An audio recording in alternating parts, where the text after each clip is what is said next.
চাচা, আমার খুব ব্যথা লাগছে, আমি কেঁদে কেঁদে বললাম। তখন চাচা শান্তভাবে আমাকে সান্ত্বনা দিতে লাগল। তিনি বললেন, প্রথম প্রথম একটু ব্যথা লাগবেই, তবে এটা নিয়ে ভয় পাবি না, ধীরে ধীরে সব ঠিক হয়ে যাবে। এই ব্যথা সাধারণ ব্যথা নয়, এটা একেবারে আলাদা ধরনের অনুভূতি। তুই যেহেতু প্রথমবারের মতো এটার মুখোমুখি হচ্ছিস, তাই তোর কাছে বিষয়টা কঠিন আর অচেনা লাগছে। কিন্তু মনে রাখিস, এটা কেবল প্রথমবারের জন্য। একবারেই ধাপটা পার হয়ে গেলে আর কখনো এমন কষ্ট বা অস্বস্তি হবে না। আমার কথা মনে রাখিস, এটা একেবারেই ক্ষণস্থায়ী। প্রথমবারের পর সবকিছু সহজ মনে হবে। চাচার সেই কথাগুলো শুনে আমি ব্যথার মাঝেও কিছুটা সাহস পেলাম। তার আশ্বাসে মনে হলো, সত্যিই হয়তো এই কষ্টটা অল্প সময়ের জন্যই। তো বন্ধুরা, এই ভিডিওটি আপনারা অবশ্যই সম্পূর্ণ দেখবেন, তাহলে সত্য ঘটনাটি জানতে পারবেন। ভিডিওটি টেনে টেনে দেখলে কিছুই বুঝতে পারবেন না। আর এখন আপনাদেরকে শুরু থেকে শেষ পর্যন্ত সম্পূর্ণ ঘটনাটি জানিয়ে দিচ্ছি। তার আগে এই ভিডিওতে লাইক দেবেন এবং এইরকম আরও নতুন নতুন ভিডিও পেতে চ্যানেলটি সাবস্ক্রাইব করে রাখবেন।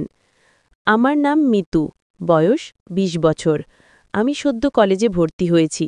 সবাই বলে আমি দেখতে খুব সুন্দরী, তাই প্রায়ই দেখি অনেক ছেলে আমার পেছনে ঘোরাঘুরি করে। কিন্তু আমি এসব নিয়ে কোনো গুরুত্ব দিই না। প্রেম ভালোবাসার বিষয়গুলো আমার কাছে কখনো তেমন আকর্ষণীয় মনে হয়নি। আমার বান্ধবীরা প্রায় সবাই কারো না কারো সঙ্গে সম্পর্কে জড়িয়েছে। তারা আমাকেও প্রায়ই বলে, মিতু, একদিন সময় হলে তুইও প্রেমে পড়বি, তখন আমাদের কথাই মনে পড়বে। তাদের কথা শুনে আমি হেসে উড়িয়ে দিই, কারণ সত্যিই এখনও এসব আমার ভালো লাগে না। আমার পরিবার শহরে বেশ পরিচিত। আমার বাবা মা দুজনেই শহরের বড় একটি কলেজের শিক্ষক। তবে কাজের কারণে তারা সবসময় আমার সঙ্গে থাকেন না। শুধু ছুটির দিনে আসেন, তখন আমাদের সময়টা আনন্দময় হয়। বাকিটা সময় আমি থাকি চাচা রহিমের সঙ্গে। আমার চাচার নাম রহিম। চাচা আমার থেকে প্রায় ৭ বছরের বড়। চাচা সবসময় আমার খেয়াল রাখে। বাইরে কোথাও যেতে হলে কিংবা কোনো কাজেই সাহায্যের প্রয়োজন হলে সবার আগে তিনিই এগিয়ে আসেন। পড়াশোনায় সমস্যা হলে ধৈর্য ধরে বুঝিয়ে দেন। ছোট থেকে চাচার সঙ্গে থাকার কারণে ওনাকে ছাড়া আমি নিজেকে কেমন যেন অসম্পূর্ণ মনে করি। আমি আর আমার চাচা রহিম সবসময় একে অপরের সঙ্গী ছিলাম। ছোটবেলা থেকেই হাসি, কান্না, ঝগড়া সবকিছুই আমরা ভাগাভাগি করে নিতাম। বাবা মা আমাদের সঙ্গে থাকতেন না, তাই চাচাই ছিলেন আমার সবচেয়ে কাছের মানুষ। কিন্তু একটা ঘটনা আমাদের সম্পর্ককে বদলে দিল চিরদিনের জন্য। কলেজে ওঠার পর আমি পড়াশোনার পাশাপাশি কিছু নতুন বন্ধু পাই। তাদের সঙ্গে আড্ডা দেওয়া, ঘুরতে যাওয়া, এসবের কারণে ধীরে ধীরে চাচার সঙ্গে আমার সময় কাটানো কমে গেল। আগে যেসব কথা আমি শুধু চাচাকেই বলতাম, এখন সেগুলো বান্ধবীদের সঙ্গে ভাগাভাগি করতাম। এটা দেখে চাচা কষ্ট পেতেন, কিন্তু কিছু বলতেন না। একদিন হঠাৎ করে আমি একটি সাংস্কৃতিক অনুষ্ঠানে অংশ নিতে চাই। সেখানে ছেলেমেয়েরা একসাথে কাজ করছিল। আমি খুব আনন্দ নিয়ে প্রস্তুতি নিচ্ছিলাম, কিন্তু চাচা বিষয়টা একদমই মেনে নিতে পারলেন না। তিনি বললেন, তুই এসবের মধ্যে জড়াস না, এগুলো তোর জন্য ভালো নয়। আমি বললাম, চাচা, তুমি সবসময় আমার কাজ ঠিক করতে পারো না। আমিও বড় হচ্ছি, আমাকেও নিজের মতো করে চলতে দিতে হবে। এই কথাতেই শুরু হলো দূরত্ব। চাচার মনে হলো আমি তাকে আর আগের মতো সম্মান করি না, আর আমার মনে হলো চাচা আমাকে বুঝতে চান না। ধীরে ধীরে আমাদের কথাবার্তা কমে গেল। একসাথে বসে খাওয়া দাওয়া কিংবা আড্ডাও হারিয়ে গেল। এভাবে বেশ কিছুদিন কেটে গেল। তারপর হঠাৎ করেই আমি লক্ষ্য করলাম চাচার আচরণ বদলে যাচ্ছে। আগের মতো শুধু দায়িত্ব নিয়ে কথা বলতেন না, বরং আমার সাথে আরও নরম, আরও যত্নশীল হয়ে উঠলেন। প্রতিদিন রাতে আমি যখন ঘুমাতে যাই, সেই সময় চাচা এসে আমার খোঁজ খবর নিতেন, আমাকে সান্ত্বনা দিতেন। প্রথমে বিষয়টা আমি বুঝতে পারিনি, কিন্তু দিন যতই গড়াতে লাগল ততই টের পেলাম চাচার এই আচরণ একেবারেই ভিন্ন রকম। তার কথা বলার ভঙ্গি, যত্ন নেওয়ার ধরন, সবকিছুতেই যেন একটা অচেনা মায়া ভর করেছে। আমি ভেতরে ভেতরে কৌতূহলী হয়ে উঠলাম, ভাবতে লাগলাম হঠাৎ এমন পরিবর্তনের পেছনে কী কারণ থাকতে পারে। আগে যে চাচা কেবল কড়াকড়ি আর নিয়মের কথা বলতেন, তিনি এখন প্রতিটি রাতে আমার পাশে এসে দাঁড়ান, যেন আমাকে একা ভাগতে না দেন। একসময় আমার মনে হতে লাগল চাচার এই অচেনা ব্যবহারটা যেন কোনো গভীর রহস্য লুকিয়ে রেখেছে, যেন তিনি আমাকে কিছু বলতে চাইছেন, কিন্তু কোনো অজানা কারণে মুখ খুলতে পারছেন না। রাতগুলো মনে হয়েছে এক একটা ছোট অধ্যায়। প্রতিটা রাতেই আমি চাচার রহস্য জানার জন্য ছোট ছোট চেষ্টা করে যাচ্ছি, কিন্তু তিনি প্রতিবারই কিছু না কিছুভাবে এড়িয়ে যাচ্ছেন। তারপর একদিন আমি সন্ধ্যায় বইন্ডে ঘরেই বসি। রাতে বিছানায় শোয়ার আগেই ভাবলাম আজ চাচার সঙ্গে সরাসরি কথা বলে ফেলব। দুপুরে যতটা ঠান্ডা থেকেছি রাতে ততটাই সাহস জ্বলছিল। রাতে যখন সবাই ঘুমোতে যায় আমি জিজ্ঞেস করলাম, তুমি কেন হঠাৎ এত বদলে গেলে, কি হয়েছে? চাচা একটু কণ্ঠা নামিয়ে মুচকি হেসে বললেন, কোনো কিছু না, তুই বেশি ভাবিস। তার চোখে কোনো অস্বস্তির ছাপ দেখলাম, কিন্তু তিনি মুখ খুললেন না। আমি যত চেষ্টা করলাম তিনি প্রতিবার উত্তরকে ছোট করে দিলেন। আমি বুঝলাম তিনি জানাতে চাইছেন না। রাতে যখন ঘুমাতে যাই ইচ্ছে করে চুপচাপ তার কাজের ঘরের দরজার কাছে চলে গেলাম। জানালার আলো থেকে দেখা যায় চাচা মুঠোফোন হাতে বসে আছেন, চোখে একটু ক্লান্তি, বারবার মুঠোফোন নামিয়ে ফেলে রাখছেন। একবার তিনি হালকা করে একটি মেসেজ টাইপ করলেন, তারপর মুছে দিলেন।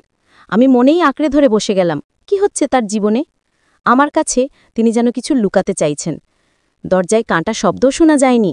তিনি বাইরে থেকে দরজা লক করে নিলেন কিনা জানি না। ফিরে যখন ঘরে আসলাম আমি হঠাৎ দেখলাম টেবিলে একটা ছোট কাগজ ভাঙা আছে। কোনো নোট তবে নয়, কেবল অর্ধেক কালির দাগ। আমার কৌতূহল বেড়ে গেল। আমি এড়িয়ে যেতে চাইলেও ভেতরের চিন্তা আমাকে থামাতে দিল না। রাতে ঘুমানোর আগে আমি সরাসরি জিজ্ঞেস করলাম, চাচা, তুমি কি আমাকে কিছু লোকাচ্ছ? তিনি দীর্ঘশ্বাস নিলেন, তারপর বললেন, না, কিন্তু আমি চাই না তুই সেই চাপটা অনুভব করিস। তার চোখে এক অজানা দুঃখ দেখলাম। কিছু বলার আগে তিনি মুখ বুজে নিলেন। তারপর এক রাতে আমি ঘুমের অর্ধ ঘুমেই অচমকা জেগে উঠে দেখি চাচা বিছানার পাশে টেবিলে বসে আছেন। তিনি একা, চুপচাপ, হাতে এক কাপ চা। আমি থেমে দাঁড়ালাম। তার দিকে তাকিয়ে তিনি হঠাৎ বললেন, তুই ঘুমা, কথা বড় ব্যাপার না। আমি ওকে ধৈর্য ধরে বলতে বললাম, চাচা, আমি যদি তোমাকে ভালোবাসি সে কারণেই তো জানার চেষ্টা করছি। তিনি চুপ করে রইলেন। তারপর অচেনা এক কণ্ঠে বললেন, আমার জন্য ভালো, তাই তোর সাথে এমন আচরণ। সেই কথাই আমাকে আরও বিভ্রান্ত করল। তার ভালোর ব্যাখ্যা কি এমন যা আমাকে এড়িয়ে রাখবে? তারপর আমি লক্ষ্য করলাম মামা প্রতিদিনই আমার সঙ্গে শুতে চাইতেন, আর সবসময় বাম পাশেই ঘুমাতে জোর করতেন। কেন তিনি শুধু বাম পাশেই থাকতে চাইতেন সেটা আমার কাছে রহস্যই রয়ে গেল। শুধু তাই নয়, রাতে শোবার আগে তিনি বারবার বলতেন, সব লাইট বন্ধ করে দাও। এমনকি জিরো বাল্ব পর্যন্ত নিভিয়ে পুরো ঘরকে অন্ধকার করে দিতেন। আমি ভাবতে লাগলাম, আলো অন্ধকারের এই খেলা আর তার বাম পাশে ঘুমানোর জেদ, এর পেছনে আসল রহস্যটা কি? আমি ভেতরে ভেতরে আতঙ্ক আর কৌতূহলের মধ্যে পড়ে গেলাম। অন্ধকার ঘরে মামার এমন আচরণের পেছনে কি আছে সেটা বুঝতে পারছিলাম না। মনে হচ্ছিল তিনি ইচ্ছে করেই কিছু একটা আমার চোখের আড়ালে রাখতে চাইছেন। আমি আর কিছু না করে বসে থাকতে পারলাম না। এক রাত কৌতূহলকে হার মানিয়ে জাগার সিদ্ধান্ত নিলাম। ঘরটি সম্পূর্ণ অন্ধকার, শুধু চাঁদের হালকা আলো ভেতরে পড়ছিল। দেখি চাচা ধীরে ধীরে বালিশ ঠিক করছেন। তারপর আমার পাশে বসে খানিকটা স্থির হয়ে থাকলেন। তিনি যেন ভাবছিলেন আমি ঘুমাচ্ছি নাকি দেখছি। হঠাৎ তার চোখে এক অদ্ভুত ভাব দেখলাম, কোনো সুখ বা রাগ নয়। চাচা তারপর আমাকে বললেন, তোর সঙ্গে আমি অনেক দিন ধরে একটি কথা শেয়ার করতে চাই, কিন্তু এখনও বলতে পারিনি। বহুবার চেষ্টা করেছি, কিন্তু সব সময় থেমে গেছি। শুনিস, আমি তোর উপর জোর করব না, কোনো জবরদস্তি করব না। সব কিছু তোর ইচ্ছা মতো হবে। যদি তুই নিজের ইচ্ছায় রাজি থাকিস তাহলে ঠিক আছে, আর না থাকলে তুই নিশ্চিন্তে অস্বীকার করতে পারিস। এই কথাগুলো কিন্তু তুই কাউকে বলবি না। আমি তোর চাচা ঠিকই, কিন্তু এতদিন ধরে আমি যা অনুভব করেছি সেটার কথা বলতেই পারিনি। এবার বলার সাহস হলো কেবল তোর কাছে। আমি অবাক হয়ে তার দিকে তাকিয়ে রইলাম। তার চোখে এক অদ্ভুত মিশ্র অনুভূতি, ভয়, লজ্জা সবই ছিল। সেই মুহূর্তে আমার মনে হলো চাচা শুধু আমার যত্ন নিচ্ছেন না, তিনি আমার প্রতি কোনো গভীর অনুভূতি রাখেন যা এতদিন লুকিয়ে রেখেছেন। কিন্তু ঠিক তখনই ভেতরে একটা অদ্ভুত দ্বিধা অনুভব করলাম। আমি কিভাবে প্রতিক্রিয়া দেখাবো, কিভাবে সেই কথাগুলো বুঝব? আমার মন ঝড়ের মধ্যে যেন তলিয়ে যাচ্ছিল। মামা কিছুক্ষণ চুপ করে রইলেন, তারপর শান্ত স্বরে বললেন, আমি শুধু চাই তুই বুঝিস, সব কিছু আমার উদ্দেশ্য ভালোই। আমি চাই না কোনো ভুল বোঝাবুঝি হয়, তাই আজ বললাম, শুধু তোর কাছে। আমি ধীরে ধীরে নিজের কণ্ঠে বললাম, চাচা, আমি চেষ্টা করব বুঝতে, কিন্তু একটু সময় চাই। সেই রাতটি যেন আমাদের সম্পর্কের ইতিহাসে এক নতুন অধ্যায় শুরু করল। আমার কৌতূহল, ভীতি আর অবাক হওয়া সবই একসাথে মিশে একটি অদ্ভুত আবেগে পরিণত হল। আমি বুঝতে পারলাম যেই রহস্য এতদিন লুকানো ছিল তার প্রথম আভাস আজ আমার চোখের সামনে এসেছে। তারপর রাতের অন্ধকারে আমরা দুজনে কিছুক্ষণ চুপচাপ বসে রইলাম।